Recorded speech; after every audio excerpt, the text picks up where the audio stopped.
talk a little bit about my history, but then go into some tools that might be helpful for them to look at how to accelerate even during a time of COVID. So I'm going to go into this. I was the first PD and raised my kids to be pirates, and they're still pirates. And my grandchildren will be pirates. So then I'll talk a little bit about my work history leading up to this and what happened here, not very long. Then I'm going to say, look, I want to provide you some tools today if you're trying to accelerate your business. And I know Dennis works hard with you to help you grow your business. So was going to talk about your brand positioning statement, dominant. And I'll talk about the history of my work and stuff and give some stories. But then I was going to get to this and talk about some tools that they could use. And I'll show those to you. The positioning statement, and I can share this with you so that you could then share this with them, but you basically fill in the blanks here.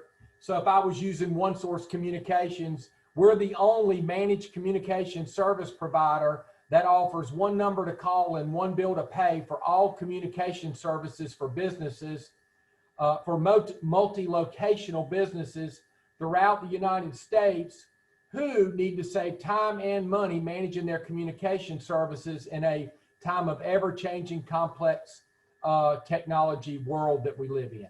So I just spitballed that, but that's the kind of thing that that I would share. And just, you've got this if they want to work on that. Another tool that I was going to use is the dominant selling idea. In other words, what is your main niche? What is the main thing that you do well? And there's just a little 5 selling attributes of an effective dominant selling idea. And I was just going to roll through those because some people don't articulate that well on the web or through social media or whatever. So you may be doing a lot of this. I can delete slides immediately right now if you need me to do. No. This is good. I think, hearing things from different sources allows them to retain more, I think. Yeah. So this is like, now it's your turn. So Dennis can send you this. You would take your company's, my dominant selling idea is, fill that in because you're the best at it. Matters because you're solving a problem. And you got folks coming in. Anyway, Yep. We're going to talk about. Keep going. That's fine. That's fine. We're going to talk about personnel, SWOT, strategic planning, and I'm just going to share a few things and some resources at the end. Fantastic. That's great. So that's really it. That's near the end. So. Hey, Holly, how are you today? I'm well, sir. How about yourself? Good. Meet Mike Aman if you don't know him already. How are you doing? Hey, Holly, I'm Mike Aman, and we stop at your place all the time. Awesome. We go to Indian Beach a lot, and so we stop in there and get vegetables and different stuff. Awesome. Well, I thank you so much. It's so good to hear. I appreciate the business for sure. Absolutely. Yeah, Holly is working with her dad. Her dad runs the farm primarily and is slowly turning it over to Holly. And so she's in a battle to bring it up to today's world. And I think she's succeeding. I'm not sure. I'm definitely trying. Yeah. Okay. It's a long battle. That's for doggone sure. Well, my wife's when we moved here, my wife's dad, who has since passed away at age 86, but he was something else. Is all I can say. He was not a one for fast moving change. Let me put it that way. It only took me 4 years to get a digital register, like a touchscreen register. Only 4 years, guys. So we're getting there. You are a strong salesperson, I tell you. Yeah, only 4 years. Well, just to give you some insight into my wife's father, he had 2 tractors on the farm.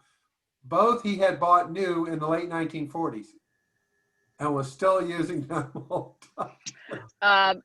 So my dad bought a tractor last year, maybe 2 years. It's been 2 years ago. It's a 1971 Massey Ferguson. Oh yeah. Yeah, so I can't remember the numbers, but I mean it's a hell of a tractor. And I'm like, Dad, why don't you just bite the bullet and go get me something new? And he's like, why? Right, because I would like to sit in air conditioning every now and then, right? Yeah, yeah.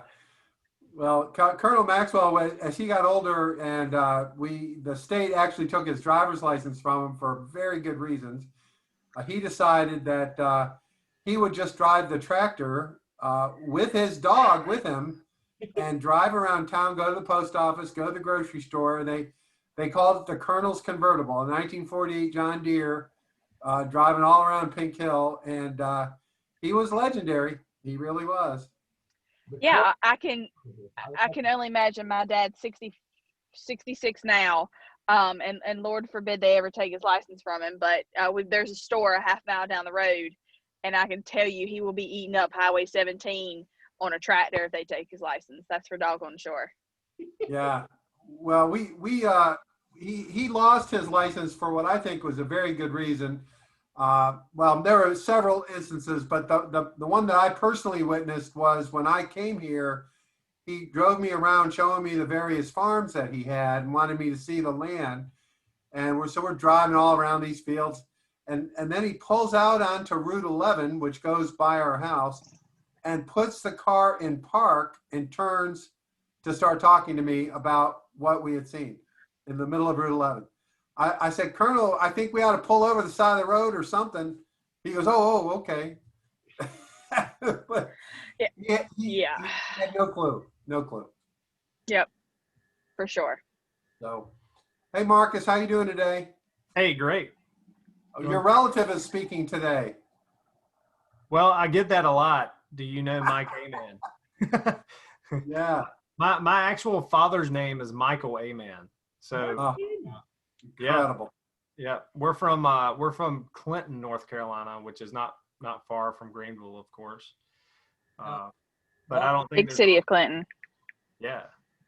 Marcus, did you know that a lot of the Amans came from the Clinton, Jacksonville, Wilmington, that most of them ended up coming into America in that area and then went out from there? Yes, I did know that. My dad recently had the, what is it, 23andMe or whatever it's called, and and he shared all of his findings with me. But yeah, that was interesting stuff to learn. So down the line, somehow we might actually be related. We might be. Distant cousin or something. That's right.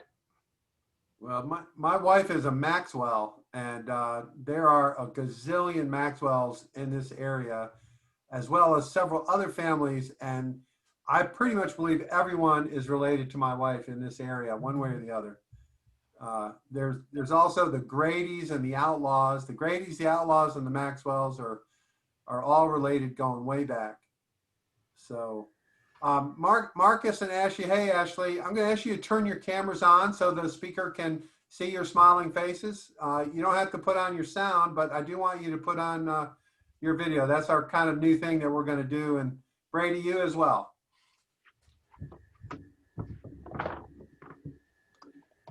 Give me just a moment. I'm finishing eating and then I will. Okay. Dodgers, come on, man. Yeah. My brother-in-law is a diehard Dodger fan. I asked him why he was a Dodger fan, being from Pink Hill, North Carolina. And he said when he was a little kid and he saw them on TV, he thought they had the coolest uniform. So that's why he became a Dodger fan. Yeah. The blue with the little red number and all that kind of stuff, you know. Yeah. They've gotten so close the last couple of years, and there's always been a roadblock. So. Well, that good pitcher, you think that good pitcher will actually finally do something, or? Kershaw, yeah, he's great. Yeah, he's great. nasty. Yeah, he is. Yeah, he's from North Carolina, right? I don't think so. I think he's from Western North Carolina, if I'm not mistaken. Madison, maybe North Carolina or something like that. I could be wrong. Let's see.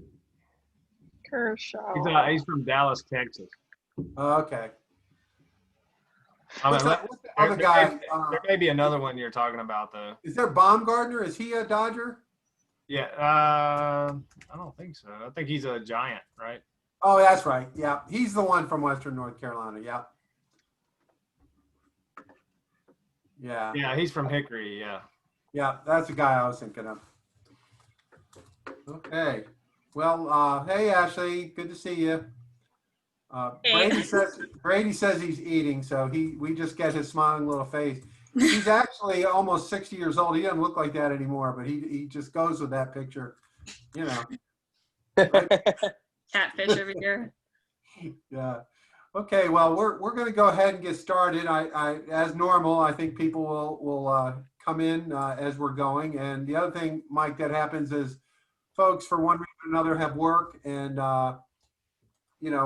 need to look at the recording. So we're going to be recording your smiling face and everyone else's. And so hopefully that's okay. And there's Ann. Hi, Ann. How are you? She's connecting to audio. So, hey, Ann. All right. There we go. And here's Sawyer. Okay. All right. Well, Mike, I'm gonna hand it over to you, and hopefully the co-hosting thing works. Sawyer, put your camera on so we can see your smiling face, but no shoulder stand push-ups during class, please. Hey, how's it going today? Good, man. Good to see you. Good to Hey, see Kevin, you. how are you, man? All right. So, everybody, I want you to meet Mike Aman. Some of you may know him. Mike is an ECU grad and is an entrepreneur in residence, along with myself and some others that you may have met along the way. And he will dazzle you and amaze you with stories of valor and heroics on the business battlefield. So Sawyer, if you don't mind turning your camera on, that'd be great. Everyone else, thanks for playing, and you also, so the speaker can see your reactions. And Mike, the whatever this is all yours. The platform is mine. Is that what you're saying? Yes. There you go. Well, good afternoon. What I'd like to do to start is I'm going to give you about 30 seconds to think about this, and then I'm going to call on each one of you. So I want you to be prepared. I'm going to go based on what I see on the screen. So Holly's going to be first, and Marcus, and then Peter, Ashley, Cameron, Sawyer, who's not there, who's coming and going, Ann, and Brady. There we go. So here's the situation. We're at the Hilton in Greenville. We'll pick a hotel anywhere. And we just stepped into the elevator, and it was just you and I when I asked this question. Hey, what do you do? Who are you and what do you do? And so I want you to give me an elevator speech, 30 seconds, that tells me who you are and what you do, what's your profession. And so just want to see how well you articulate that to an audience that might be interested. You never know who you're talking to. So that's one thing I've learned in life. So that 30 seconds is up. So Holly, I'm going to let you just tell me, if I was in the elevator, hi, my name's Mike Aman, and what's your name and what do you do? Hey, Hey, Mike. Cameron, or which one? Holly. My bad. No, you're good. I would let you straight up go first. So my name is Holly Hardy. I actually am the daughter of the farmer, White's Farm in Vanceboro in North Carolina.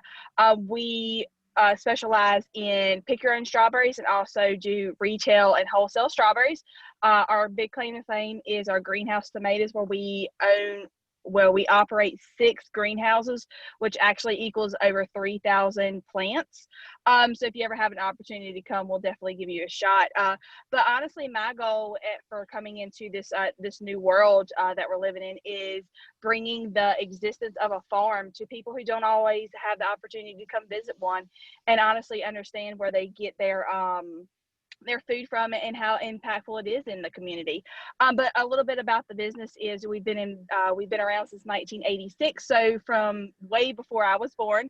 And the cool thing about how we ended up starting my parents is my mom used to love strawberry picking, and when they moved here, there was no strawberry farms. So that's kind of how we got our start, and then we've just grown and developed and reached out to elementary schools and just grown our business from there. Okay. I was about to give you a ding. Oh, this is my floor. I was going to step off the elevator. Okay. Perfect. Yes. Okay. So, Marcus, you're up. All right. My name is Marcus with Shift.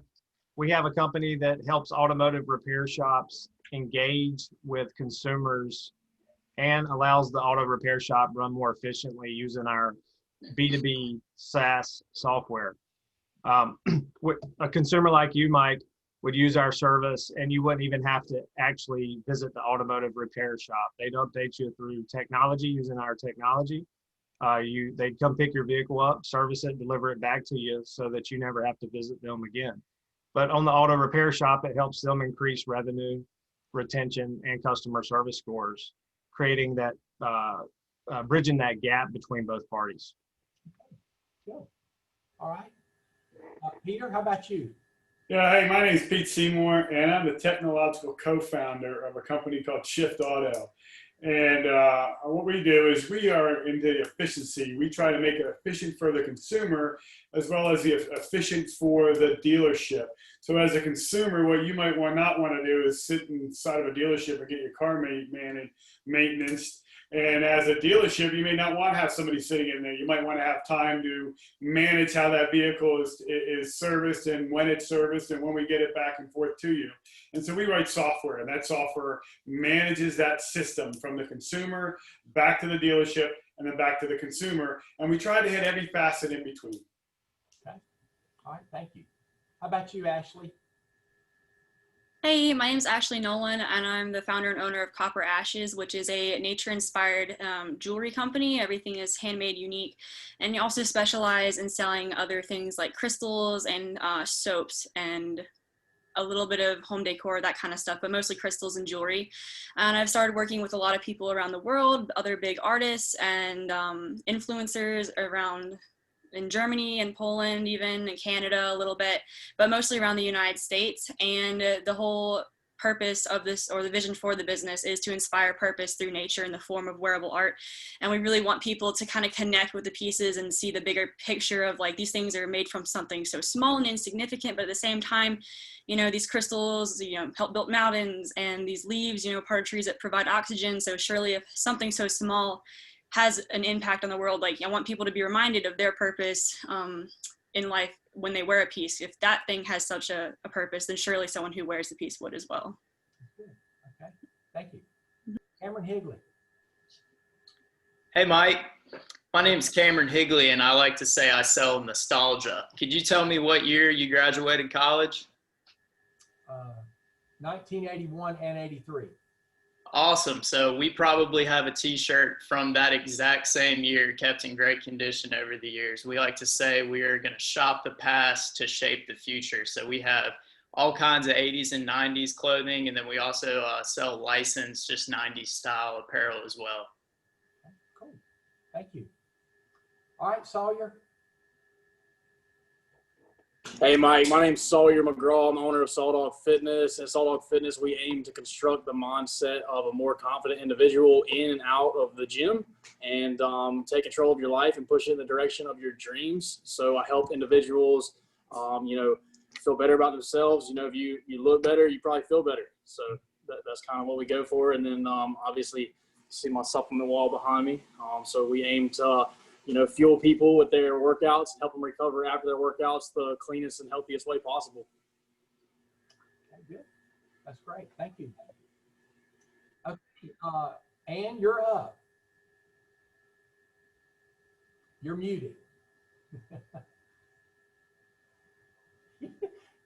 Sorry about that. Yeah, now you got to start over. Darn. Ann Jones, General Manager at AccuLink of Greenville. We specialize in personalized gift and print for major e-commerce companies throughout the U.S. We are a division of AccuCopy, and the business has just launched a new division called AccuFlex, which specializes in flexible packaging for anywhere from nuts and grains and granola to dog food. So we're just launching that. Have a lot of diversity and looking forward to growing various areas of our business. Okay. Thank you, Ann. Brady, how about you? Oh, I'm going. Okay. Hey, everyone. My name is Brady Hillhouse. I guess I'm a participant today, but I'm the assistant to the director of Accelerate Rural NC, where we like to provide value to local rural entrepreneurs in Eastern North Carolina through our entrepreneurial skill set and like-minded community and atmosphere. Thank you. And Taylor, I see you just joined us. I was having everybody give a quick introduction of themselves and what they do. So I'll let you go now since you weren't on when we first started. So you know what I'm asking for. Good to see you. Thank you, Mike. It's good to see you. My name is Taylor Walden. I own Simple and Sentimental, where we help people create memories through personalized gifts. Okay, very good. So the purpose of that exercise was to just kind of hear who we've got on the platform today and have an opportunity to share some things with you. So I am going to move to share my screen, but before I do that, I'll just I would give you if you were to say, hey, what do you do? I said, well, my name's Mike Aman, and I work with the C12 group, and we help CEOs and business owners build great businesses for a greater purpose. Okay, so I would hope that would bring some curiosity to someone that I talk to that would maybe ask me more about that. So, but that would be how I would introduce that. And I'll use another example later today in our time to share some tools with you to help you accelerate your business. You know, I love what Dennis is doing.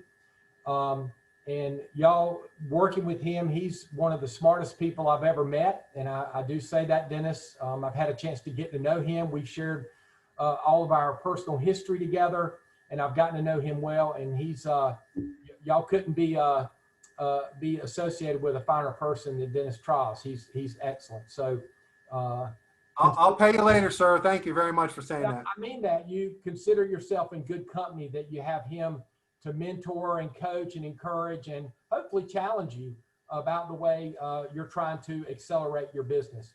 So I'm going to share my screen with you. We're going to go through just a little bit on that. And let's see. I want to make sure everybody can see my screen okay. This isn't a long PowerPoint, so you don't have to get worried. It is coming on, no problem. Okay, great. All right, so I mentioned I work with the C12 group. I'm a chair with the C12 group. I was also, Dennis, I don't know if he realized this, I'm actually not acting as an entrepreneur in residence anymore. I won't get into that today, but I've had something else that Dennis is aware of that's come up, and just timing wise, I'm working in another business helping someone directly in that business. We won't get into that today. Just a little history on me is, and I'll move to the next slide if it loads up. Yep. I did go to East Carolina University. I arrived in 77, the fall of 77, graduated in 81 with a BA, and then with my MBA in 83. I was the first Petey the Pirate. And I was a cheerleader before that, and I picked up my partner and never put her down and married her, and then had 3 pirates, and then had one guy married, that bottom picture, married my daughter, and he became a pirate, and now my grandchildren are on the way to being pirates. So just from a work standpoint, after I got my MBA, I was fortunate enough to know Dean Ernie Ure pretty well, and he took a personal interest in me when I was in the grad school, and he helped me get a job in Greenville. When I graduated, A.B. Whitley, they're no longer in business, and that's not because of me, by the way, let me just share that. But I worked there just for 2 years as their office manager, which meant mix paint, sandblast, whatever they asked me to do. And then I decided to go out on my own, and I bought a Dunkin' Donuts franchise. I did that for 6 years, had 2 locations. I sold those, and this will be a little bit of part of the story. I sold those in 1991, and the guy I sold them to, I owner financed too much of it. So I only took a little bit down. I won't get into numbers. I owner financed a large portion, and 5 months later, he filed bankruptcy. So never got paid, didn't have right to re-enter the franchises. And so went through about a 4-year period where we faced bankruptcy 3 times. I'm just sharing that with you. 3 times. Each time we were able to not have to do that and overcome that through working with the debtors and the folks associated with all the stuff that came back on me. While I was doing that, I was catering out at Rock Springs Equestrian Center. I leased some space out there and did catering for 4 years. So I've got an expression, there's no education from the second kick of a mule. Now, a lot of people say that's a little redneck, but I'll just say I've been kicked by a lot of mules, but I never try to back up behind the same one twice. I normally try to get an education or get a lesson from that. And so after I owner financed the Dunkin' Donuts, way too leveraged there, I ended up selling this catering business. And when I did that, I did not owner finance a penny of it. So I didn't want the same thing that happened to me before to happen again. A year after that, I founded One Source Communications and operated that business for a little over 20 years, and I now work with the C12 group. Founded One Source, I mentioned this. This is where the majority of, not that I didn't get great lessons and work experience, but this is where the majority, this is over on Arlington Boulevard. And we had 133 employees. We did about 77 million in gross billing when I left in 2016, and a little over 11 million in revenue.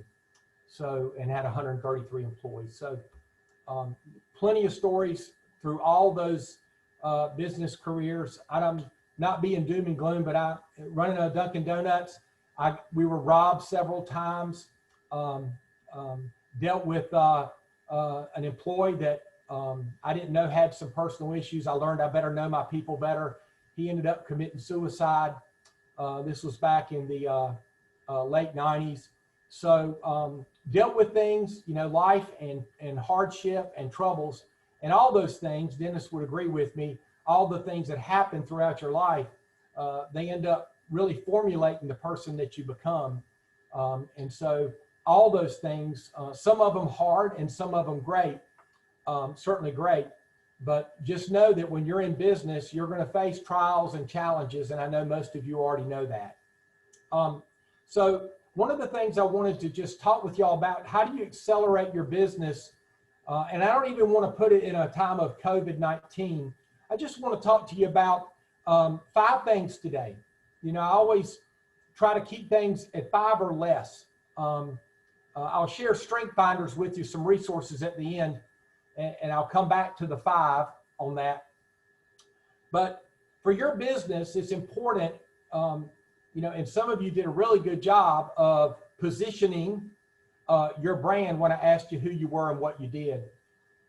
And that's really important. The other thing that I'll share with you today is something about the dominant selling idea.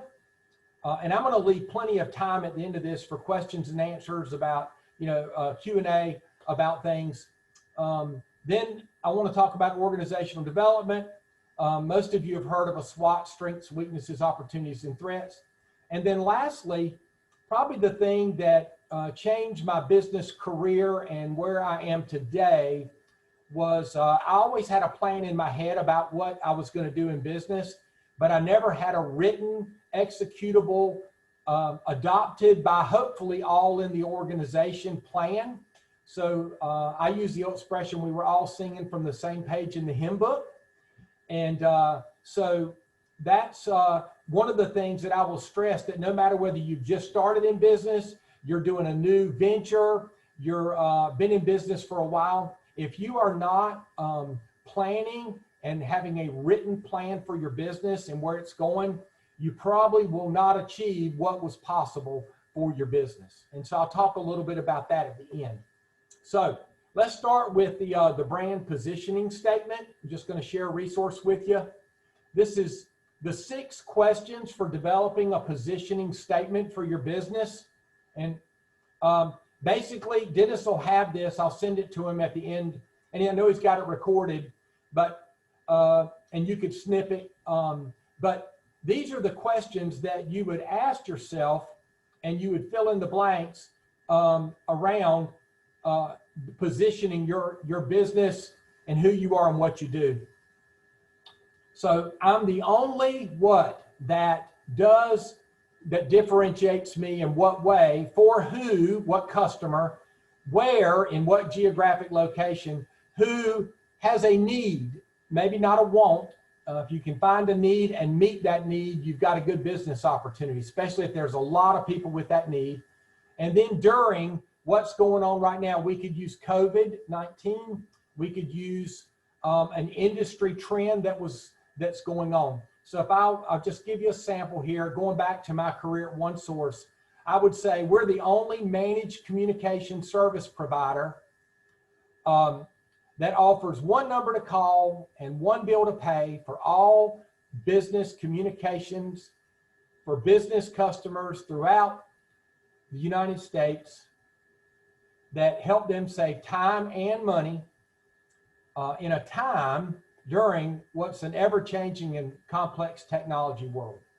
So short and brief, that would have been our positioning statement for my former company, OneSource Communications. The next thing I just want to share with you from a positioning, you could look at things and say, well, what's my niche? What's my niche for my business? What is the target market that I'm going after? How do I meet needs for them? But one of the things that is really helpful is called the dominant selling idea. And if you're not selling and promoting your business at all times, you're probably not going to, again, see the potential for that business. And so this workshop really follows, again, I'll use the number 5 action points. So the 5 selling attributes of an effective dominant selling idea goes like this. First starts with a superlative. What is my company best in class at? Or what are you striving to be best in class at? Next is, it matters because what's important about the service or the product that you provide? It's got to be believable. The reasons why my product works or it helps people is because of this. In my case, it would have been, we take a lot of frustration out of the management of your communication services at OneSource. It's memorable because, okay, it needs to be concise as possible. Taylor did a good job, Cameron did a good job of being just really quick about what they did and how they helped people and what they did for people. And then lastly, you've got to be able to prove that it works. And I would say one of the things we had that made OneSource tangible is we actually had results of how much money we had saved customers on their communication spend, and didn't even, and then how much time, that was wasn't always the easiest thing to calculate, but we could calculate dollars saved. So it was tangible because of that.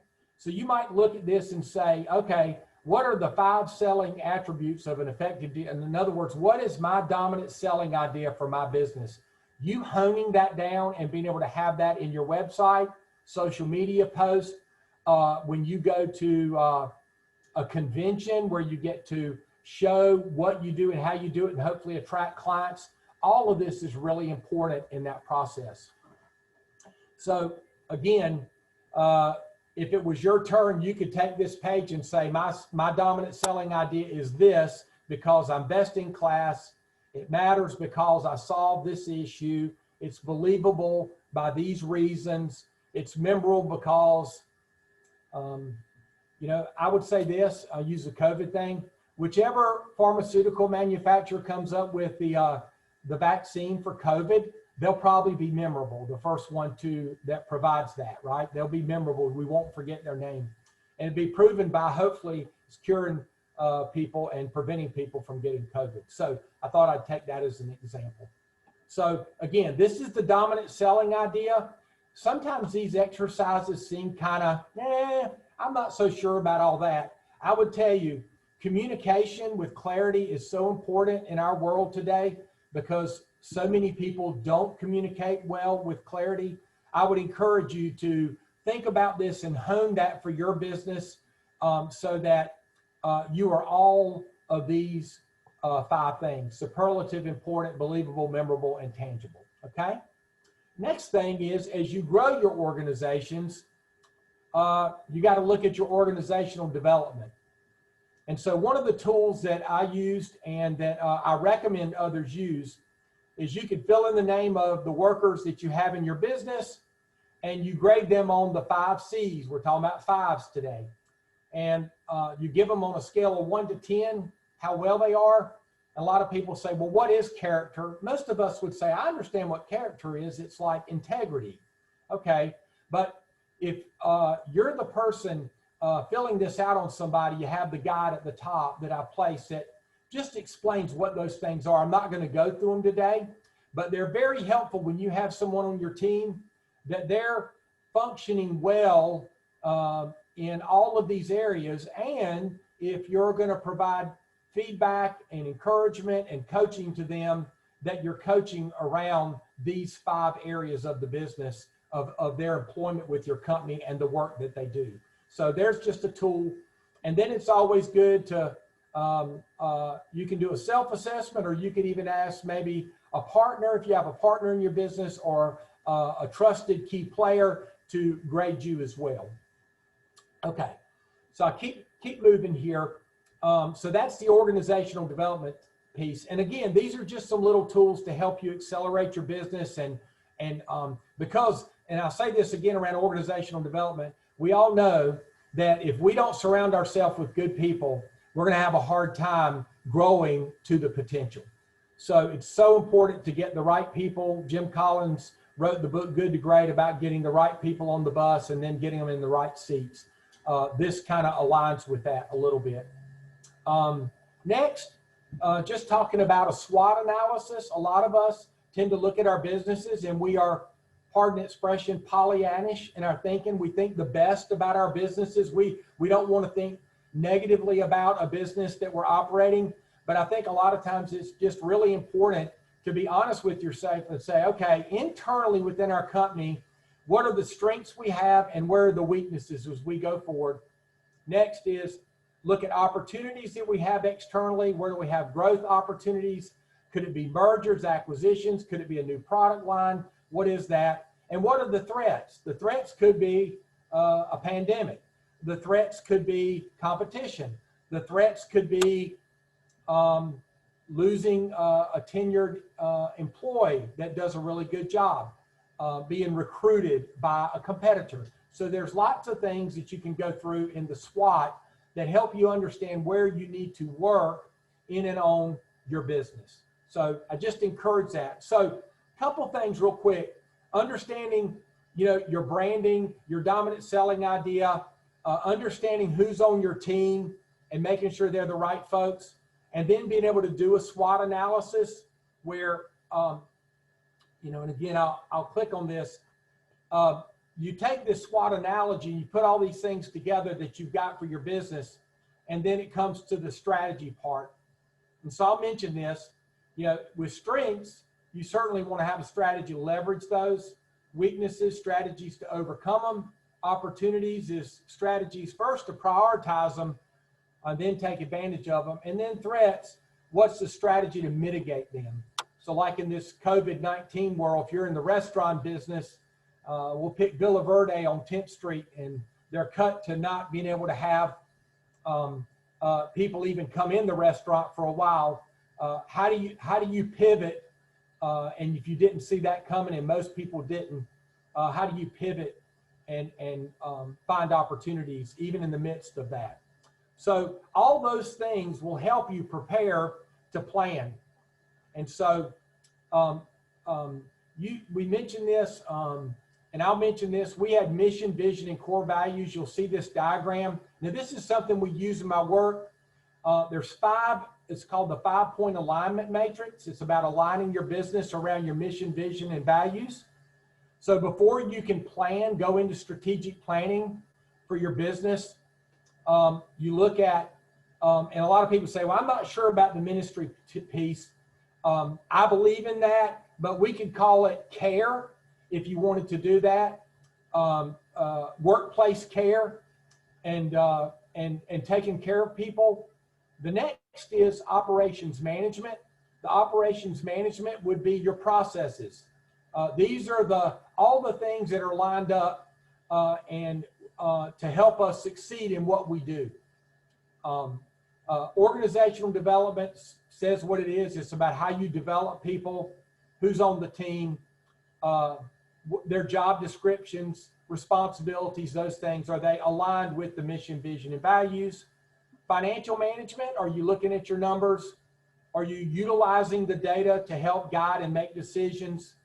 And then lastly, how do you generate more revenue, get more customers? What's your strategy for that so that you can continue to fulfill your mission, vision, and values? So next tool, and then I'll open it, I'm gonna just about to wrap up here. Next tool that I've got is,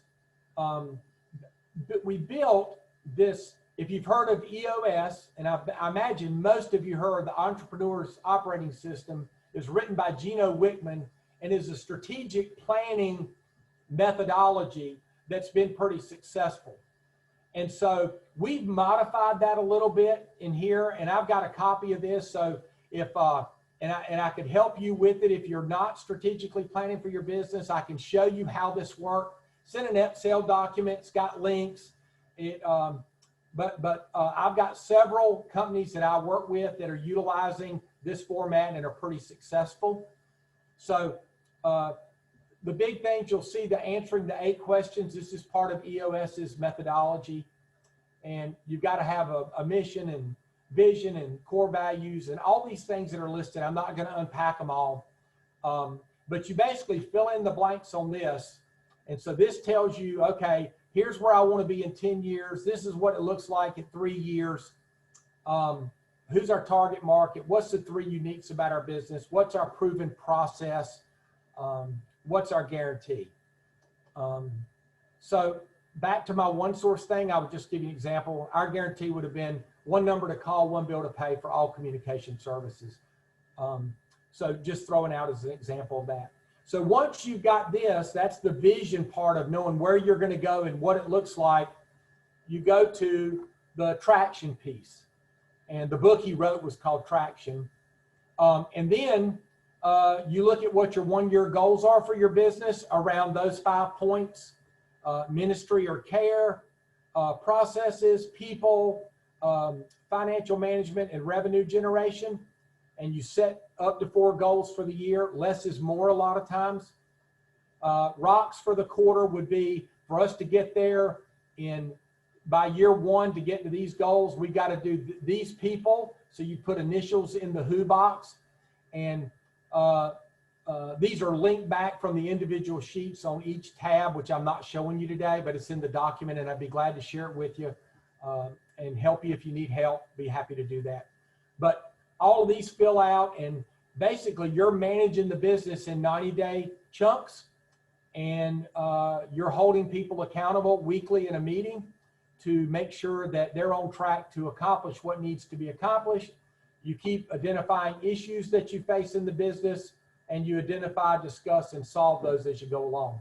I'm not going to spend that much more time on this because it would take probably too much time, but it's a really simple strategy to look at where you want to be, what does it look like in 3 years, how do I back that into 1 year? Now let's break that into 4 quarters, and let's start with quarter 1 on what it's going to take for us to get to where we want to be in 1 year, so that we're on track for 3 years and then on track for 10 years. So my real accelerate message today is that you've got to use some tools and you've got a plan in order for your business to reach the potential that there's a possibility for it to have, and for you to be able to be a, have robust good health is one word I'll use, that you've just got really a healthy organization that's profitable, takes care of people, has good processes, and all those things. So last thing, I've got just a couple more things, resources I thought I would share with you all today, and then we'll open it up for Q&A. I mentioned Strength Finders. This was a big help to me back in 2011. We ended up having every employee in our company take the Strength Finders survey. It's like an assessment. And of course, my Strength Finder, my 5 top strengths were belief, responsibility, strategic, achiever, and relator. All of those have explanations for them that are particular to you. And then we utilized, and we actually cut this down to the top 3 because it got confusing. And we actually put it on the nameplate outside people's door. We put their name, title, when they were hired, their start date, and then put their top 3 strengths, so that anytime I was walking into someone's office to have a conversation with them, I could always pause and look at, okay, this is a reminder of how this person operates out of their strengths. How do I help them be their best in the job? And we also use the same strengths-based leadership book. So if you're in an organization and you're growing it, I would encourage you to consider using these tools. I know everybody gets tired of being assessed, having assessments and surveys and things like this. These were really helpful to our organization to grow it. And we were able to grow our revenue growth and our profitability 8 times in 5 years. So and it was because we planned, and we had a strategic plan to get there. One other little thing, that if you're not using this in the business, there's a couple things actually. There's a book by Kevin Lehman called The Way of the Shepherd, The 7 Secrets to Managing Productive People. I absolutely recommend this book. I read it back in 2008, and it profoundly changed the way I viewed leading my team. Very helpful. And then the last thing I'll mention is, people get tired of getting surveyed. I'll call it surveyed to death. If you're sending surveys to your customers, there's a new way to grade how you're doing as a business, and it's called the Net Promoter Score. You may be very familiar with it, but if you're not, it's a quick survey that you send, and here's the language in it. How likely would it be that you'd recommend simple and sentimental to others? And it's always helpful to give people a guide. You know, if you just said on a scale of 1 to 10, how would you rate me? I go, some people are real critical. Well, I don't give anybody a 10. So you're already behind the 8 ball. So this little scale helps a lot to help them frame up how they would rate you. And then we ask one more question based on that rating, why or why not? Meaning, why would you refer us, or why would you not refer us? And you can get some great open feedback about your business and your operation in 2 simple questions. And so we utilized this again in 2012 through 2016, and we got tremendous feedback from our clients. So, you know, obviously, several tools here today that I shared. I'd be glad to talk with anybody about these things separately. Dennis has got my contact information. If I can help you in any way, I'd be glad to do that. Dennis, thanks for having me. I'll open it up now for any questions or comments or anything that I can do to help anyone. Mike, thank you. Thank you very much. I want to point out a couple things to the group from my perspective. Mike was very generous to share process. These are processes that he has used in his career. And I want to point out that in his most recent company, he was managing, I think it was 133 people or a large number of people. And I think as you all are maybe a little bit closer to the startup phase where you might have a small team or even just yourself, the benefit of what Mike is sharing here is a way of looking at your business and your future that is a little bit more structured, a little bit more of a path that will take the pressure off you. If you're in a situation where you're constantly reacting to things that come over we used to have transoms. I guess they don't have them anymore. But if you have something coming over the transom or under the door at you constantly, you can quickly get in a situation where all you do is triage, all you do is react to what's going on. And it's really easy when you get in a growth spurt to lose sight of why you're doing this and the strategy. And as more people come on your team, you can't physically be there for every single person every single day. It's just not possible. So this is a gift to class from my perspective that Mike is sharing, and I'll get all these documents so that we'll put them on the Slack channel so you can get them.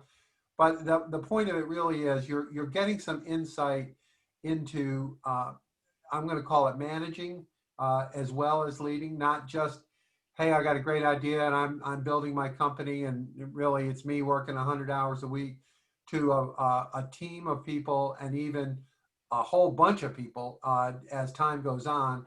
How do you deal with that? How do you deal with them? And so I personally am very, very happy that Mike shared some of the processes that he's used to build a substantial company with a large number of employees. Sometimes I don't have those experiences. The largest group I ever managed was 50, and that was very stressful for me because I didn't have these processes. But the point is, I think these are very valuable tools. So I'm going to shut up now and open it up for your questions for Mike. Cameron, you had one? Did you have a question? I did not. I'm going to look back over. Thankfully, I actually grew up with Mike. He was my next door neighbor. So I've got his info to hopefully meet up with him soon. Yeah, my first entrepreneurial venture was taking care of his cats. So we've come a long way.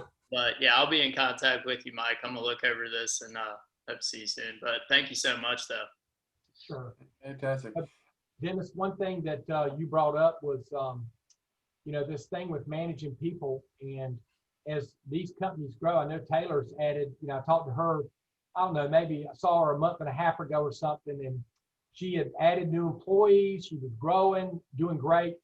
But, one of the things that I learned, and it made it part of me, this is the pride piece, is when I got up to about 50 employees at one source, my managers weren't really managers. What they did is they came, and every time they had something they weren't used to, they'd come ask me.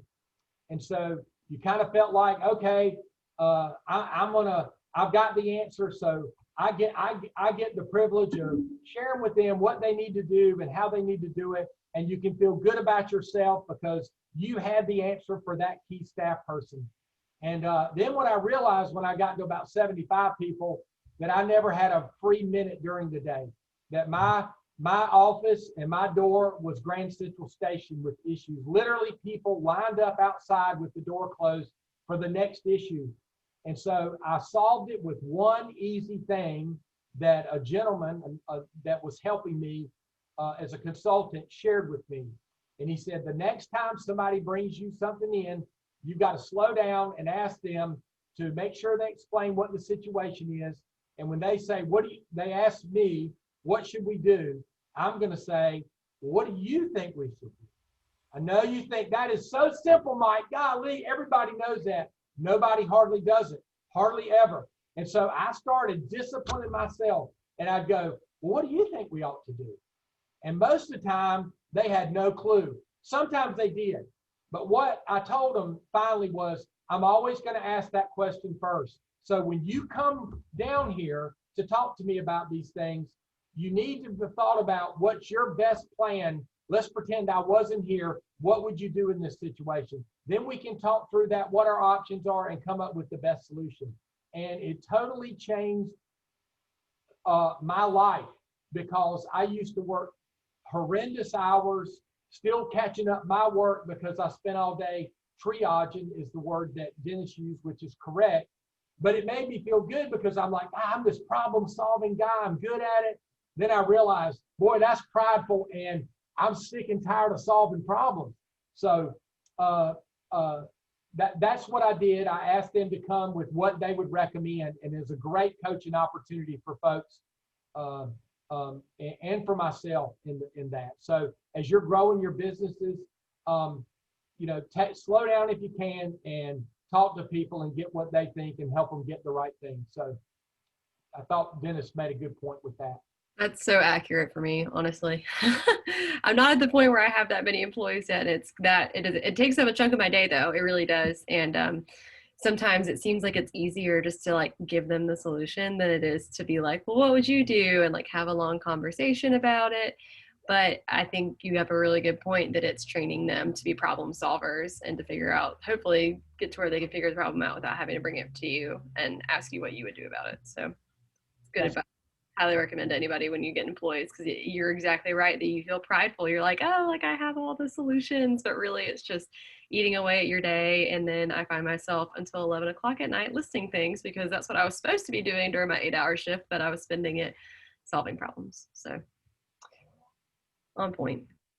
Yeah, when I took over at the Honda store in Greenville years ago, we had about 30 employees in our service department.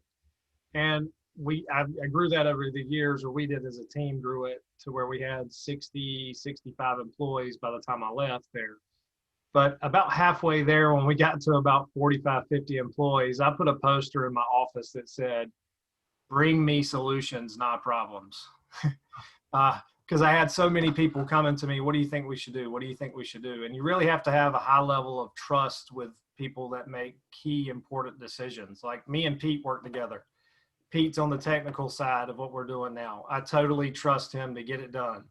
And I'm on the sales side. We're the face of the company, selling it to customers. But I trust everybody that works up under me. But you have to have that high level of trust with your key people to make sure that they can handle some of those situations. And that's really what's changed our business today, is just that level of trust.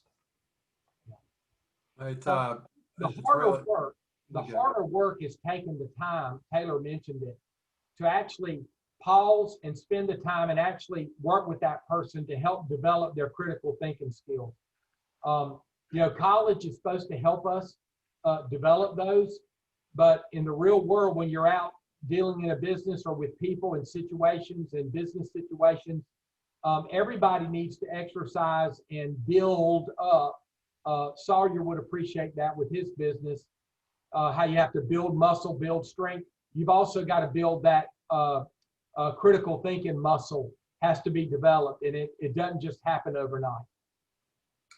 Yeah, my story when I learned this, I had started a company and built it up, and we were acquired by a large national company, and they actually made me president of the large company, which was pretty funny to me. I think I was 27 at the time.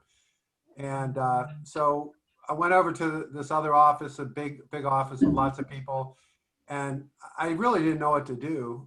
So I just started going around and visiting the various departments, the various people, and getting a sense of what was going on. And after about 2 or 3 days, I was horrified. I could not believe how many problems.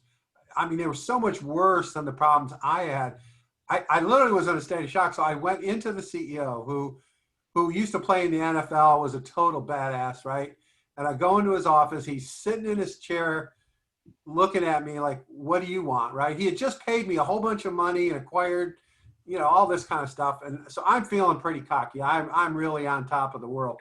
And I start telling him all the problems that he has. And to his credit, his face never changed expression. He's a great poker player, sat there with his arms crossed, and he goes, I bought a genius. Trotz, you are a genius. I didn't realize how smart you really were. But let me tell you 10 more problems that you didn't find out about that I have. And then after I tell you those, what I want you to understand is I don't need any help identifying problems. I need help solving the problem. So as soon as you're done with this exercise, would you please get to work and let's get these things resolved so we can move forward. Okay, now get out of here. That was my introduction to the big leagues. Let me put it that way. I think it's important too, no matter how busy you get, when somebody brings you a problem, to at least give them your undivided attention and listen to it, and not be working and doing other things while they're talking to you. You know, stop what you're doing, make eye contact with them, listen to what they have to say, and then move on. You know, back to what you were doing, because it's easy to do when everything's hectic or chaotic and you're, you know, to not listen. But if you don't want that employee to walk out of your office or to leave a meeting with you and think that what they just told you wasn't important, you know, because then next time when there's a problem, it won't be important, or they'll think it's not important, right? Okay. Anyone else want to ask Mike a question about this? Not really a question, but just a comment and say that, you know, I got a lot of benefit out of that, the structural aspect. That's very important. And yeah, I was very insightful. Appreciate your time. Happy to do it. Thanks. All right. Hey, does a guy named Jay run One Source now? Jason Wallace? Maybe so. I've definitely spoke to whoever's kind of running the show over there. So I sell copiers, just my day job. So I've been in there a couple of times, and I recognize the building. But yes, sir, didn't realize that you were the founder of that place. Cool deal. Chief cook and bottle washer too. You know. And he even wore his PD outfit occasionally just to keep him loose. You say that, I did once, and then I will tell you one other time. We just, people were being kind of inflexible. This is my job, you know, I'm not helping this person with their job. Teamwork wasn't great. I literally dressed up in the Gumby outfit, the green Gumby, and went around and had a sign that I held up. You got to be flexible. Oh, that's awesome. That's pretty good. Well, anybody else have any questions or stories you want to tell? And if you wore a Gumby outfit, I'll be impressed. Okay. Well, thank you all, everybody, for coming in today and paying attention and turning your cameras on. As I like it a lot better, I get to see all the crazy looks you make, right? And crazy looks I make. So thank you, Mike, very much. We really appreciate it, and I will share those forms with the group when I get them from you. Yeah, I'll email those afterwards. And you know, Dennis, I know you're there to help all these folks and do that, and I know you do great. But if somebody has something on any of these things, they just want to get maybe some history or experience with those or expertise from utilizing those, happy to make myself available to help in any way. Just know that. Thank you, Mike. That is an incredible gift, and thank you very much.